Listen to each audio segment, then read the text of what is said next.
Porque nós não podemos adorar outros deuses. Por quê? Porque eles não existem. Porque é uma mentira. Os deuses são uma invenção humana. Invenção do homem que, detestando Deus, mas não podendo existir sem um Deus, inventa um Deus, de acordo com suas paixões e concupiscências.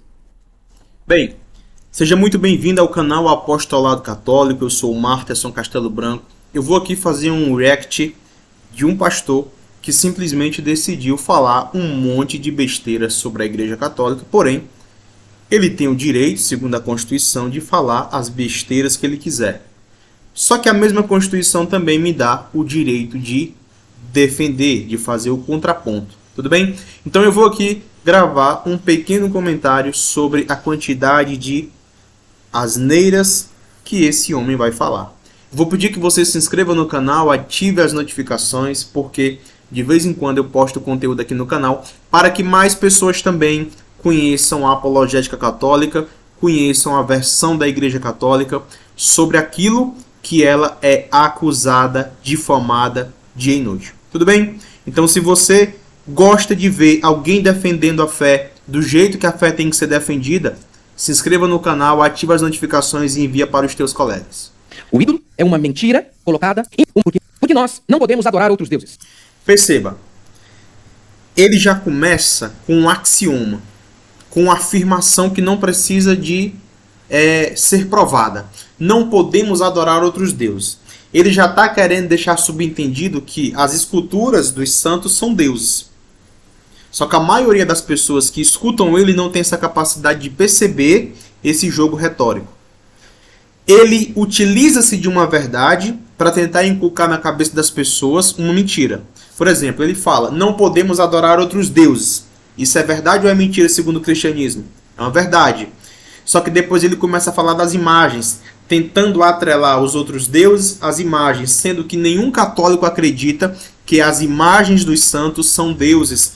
Nenhum católico acredita que as imagens dos santos são ídolos. Tudo bem? Lá no Êxodo 20, quando o Senhor proíbe as esculturas dos ídolos, era realmente ídolos, que são falsos deuses, os deuses que estavam no céu, ou seja, que os egípcios acreditavam que estavam nas nuvens, que estavam nas águas, debaixo das águas, e assim sucessivamente. Vamos aqui continuando. Por quê? Porque eles não existem. Porque é uma mentira. Os deuses são uma invenção humana. Invenção do homem que, detestando Deus, mas não podendo existir sem um Deus, inventa um Deus, de acordo com suas paixões e concupiscências.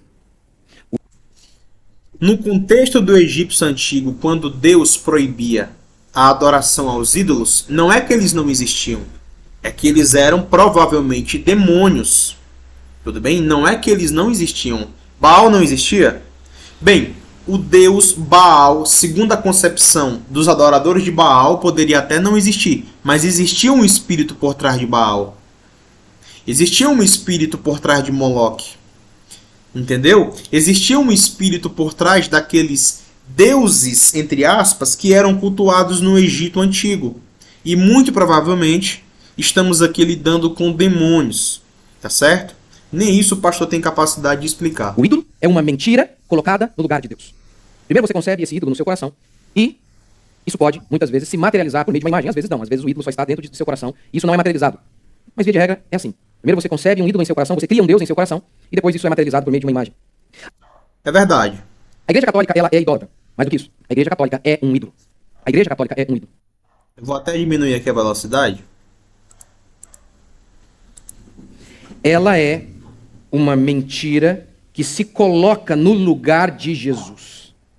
Ao invés de apontar o caminho até Deus, ela se coloca como intermediária até Deus. O pastor vai ter que explicar, né? Ele vai ter que discutir com São Paulo. 1 Timóteo 3,15. A igreja é a coluna e sustentáculo da verdade. O que significa isso? Significa que a igreja tem a capacidade dada por Deus para ensinar. Ensinar o quê? As verdades de fé e de moral. Não é a Igreja Católica quem se coloca no lugar de Jesus. Não. Foi o próprio Jesus quem quis que a igreja fosse a coluna da verdade. Quando Jesus fala lá em Lucas 10,16, quem vos ouve falando para o colégio apostólico: quem vos ouve, a mim ouve, quem vos rejeita, a mim rejeita, e quem vos rejeita, rejeita quem me enviou. Jesus está dizendo o seguinte, ele está apontando para um grupo de homens e dizendo: olha, quem rejeita vocês está me rejeitando.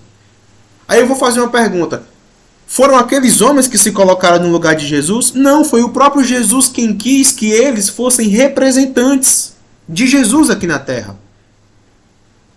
Jesus olha para os apóstolos e diz: tudo que vocês ligarem na terra, eu ligarei no céu, e tudo que vocês desligarem na terra, eu desligarei no céu. Meus caros, foi o próprio Jesus quem quis que a igreja dele não substituísse ele, mas tivesse plena autoridade para tomar decisões aqui na terra. E o próprio Jesus iria carimbar, ele iria autorizar essas decisões lá no céu. Isso é o significado das chaves da igreja que inclusive ele deu para Pedro. Agora, não é a igreja católica que se coloca como um ídolo que toma o lugar de Jesus. Ele tem que reclamar com Jesus. Entendeu? Tem que reclamar com São Paulo, que disse que a igreja é a coluna e fundamento da verdade. Como assim? Esse pessoal fala tanto de Bíblia, nós temos que ler a Bíblia, conhecer a Bíblia. Ora, mas a Bíblia coloca a igreja como esta autoridade. Aí ele não aceita? Jesus não é mais o caminho até Deus. A igreja católica é. Isso aqui é uma falácia. Jogo retórico. A maioria desses caras utilizam-se de jogo retórico. Jesus não é mais o caminho, a igreja é. Repito, tem que discutir com São Paulo. Tem que discutir com São Paulo, que colocou a igreja como a coluna da verdade, de modo que quem vá contra aquela coluna da verdade está indo contra Jesus. Quem vos ouve, disse Jesus, a mim ouve. Quem vos rejeita, a mim rejeita. Ora, quem rejeita aqueles homens, rejeita Jesus. Tem que discutir com o Senhor. Ela é a maior mediadora. A Igreja Católica continua dizendo que só existe um mediador entre Deus e os homens. Jesus Cristo, homem. Tudo bem? Que se deu para salvar todos os seres humanos, né? Então, esse negócio de que a Igreja Católica se coloca como a única mediadora e tira Jesus, gente, isso é uma falácia. A primeira coisa que vocês precisam aprender quando estão escutando quem quer que seja é a utilização de jogos retóricos, tudo bem? A Igreja Católica, ela parece muito ortodoxa nos dogmas centrais de nossa fé. Inclusive, o credo apostólico que eles creem, nós cremos. Subscrevemos. Quando eles falam de Jesus e dizem que Jesus, ele nasceu sem pecado, viveu sem pecado, morreu e ao terceiro dia ressuscitou, nasceu da Virgem, nós concordamos plenamente. Concordamos plenamente com eles quando eles falam que a Bíblia não tem erro, é a palavra do Senhor. Inclusive, essa mesma Bíblia que diz que a igreja é a coluna e sustentáculo da verdade, ela não tem erro, né? Só que nessa parte aí vocês não aceitam, né? Concordamos. O problema é o que eles acrescentam. Eles dizem... O problema, na verdade, não é o que foi acrescentado, e sim o que foi retirado. Jesus que salva. Isso é absoluto. Mas, e aí acrescentam algo que nega o que eles acabaram de dizer. Pastor, mas isso é um recurso de malandragem? Exato. A idolatria é mentira. Ele está falando de salvação e depois volta para a idolatria. Perceba como ele não tem a capacidade de concatenar as ideias. Só que os incautos que escutam ele não conseguem perceber essas coisas. A Igreja Católica, ela mente. A mentira é o ar que eles respiram. Olha a afirmação dele. A Bíblia é a palavra de Deus, mas... Jesus é a palavra de Deus. E o Verbo se fez carne. A Bíblia também é. Mas Jesus é a palavra, o Verbo encarnado. Os concílios também. A tradição e o Papa também.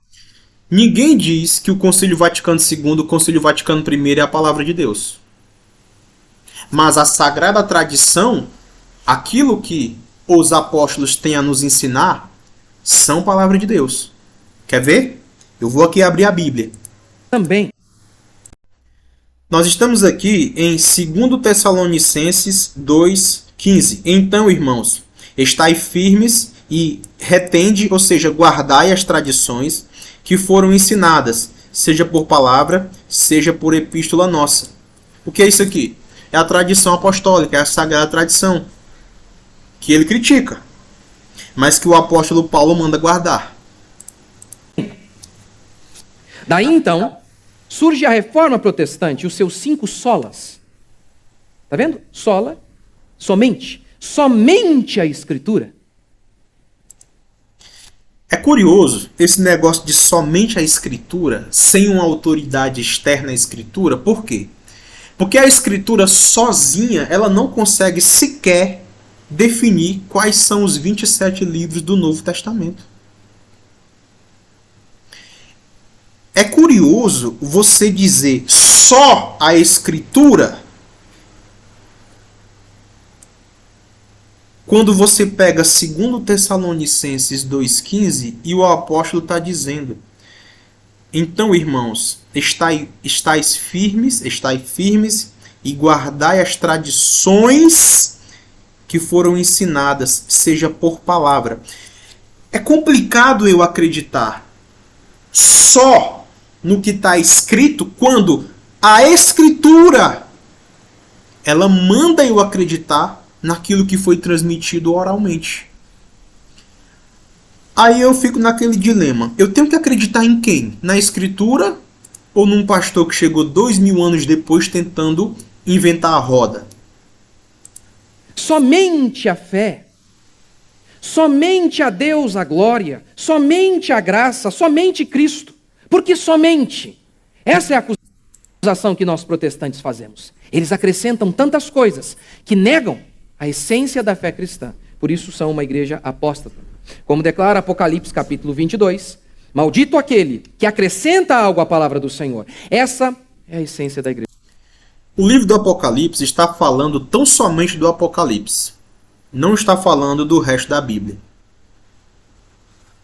Eu nem vou aqui entrar nas questões do cânon bíblico, que os protestantes preferiram o cânon de Jâmnia, o cânon dos judeus que negaram os evangelhos e ignoraram o cânon de Alexandria, que existem centenas de evidências de que Jesus e os apóstolos utilizaram a Bíblia grega, a Bíblia judaica, a Bíblia de Alexandria, tá? Mas é aquilo, você tem que se preocupar em analisar todo o jogo retórico que esses caras fazem. Eles começam falando do assunto, aí fala, do nada, quando acabam as ideias, eles vão para outro assunto. Aí quando a ideia volta, ele volta para aquele assunto. E começam com os axiomas. Eles afirmam coisas que não precisam de provas. Aí, meus caros, é muito interessante. Mas eu queria perguntar, você que está aqui me assistindo, eu tenho que guardar as tradições ou não? E não adianta vir com aquele papinho que Jesus condenou as tradições, porque Jesus condenou as tradições dos fariseus, tá? E não as tradições dos apóstolos. Como é que explica aqui 2 Tessalonicenses 2,15? O apóstolo está dizendo, olha, guardai o quê? As tradições que vos foram ensinadas, seja por palavra ou seja oral, mundo antigo, tá certo? Ou seja por carta. Bem, se inscreva no canal, ative as notificações, porque eu vou continuar aqui fazendo reacts, gastando meu tempo, tirando aqui os intervalos do meu trabalho, respondendo esses, não vou dizer, para não receber processo, mas não era xingamento, enfim, esses hereges. Abraço.